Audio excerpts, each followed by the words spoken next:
Nagtamo ng head injury at bali sa binti ang isang motorcycle rider matapos sumalpok sa van sa Marcos Highway kagabi. Live mula sa Antipolo City, may unang balita si EJ Gomez. EJ. Igan, isang 26 anyos na rider ang sugatan matapos sumalpok ang minamaneho niyang motorsiklo sa isang van na tumatawid lang umano rito sa bahagi ng kalsadang ito sa Marcos Highway dito sa Antipolo City kagabi. Hinga naman natin ha. Hinga. 1, 2, 3. Hinga. Hinga. Okay na. Please lang ha. Please lang. Please lang. Nakita si ate.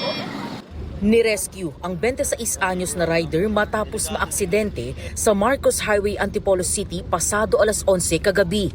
Ayon sa Antipolo Office of Public Safety and Security Enforcers, tinatahak ng rider ang highway sa bahagi ng Sitio Puting Bato nang biglang sumalpok sa isang van na papasok sa garahe sa tabing kalsada.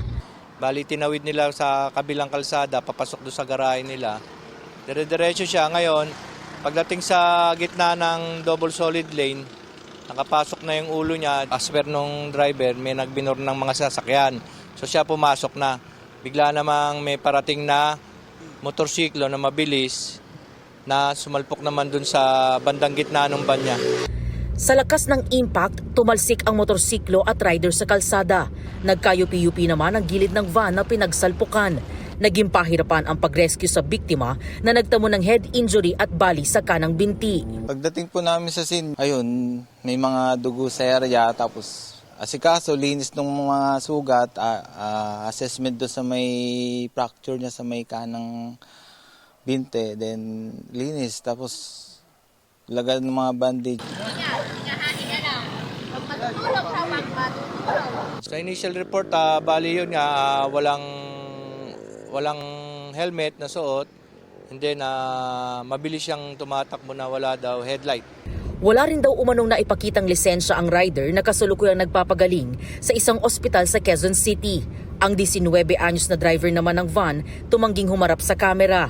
Pero aniya, itinatawid lang niya ang minamanehong sasakyan mula sa kabilang kalsada papunta sa kanilang garahe nang maganap ang aksidente. Ayon sa otoridad, accident-prone ang naturang lugar. Itong lugar na to na pinangyarihan is madalas po siyang talagang ng aksidente, takaw na aksidente. Sabihin na natin mga 5, 10, mga ganun. Yung aksidente po sa prone talaga.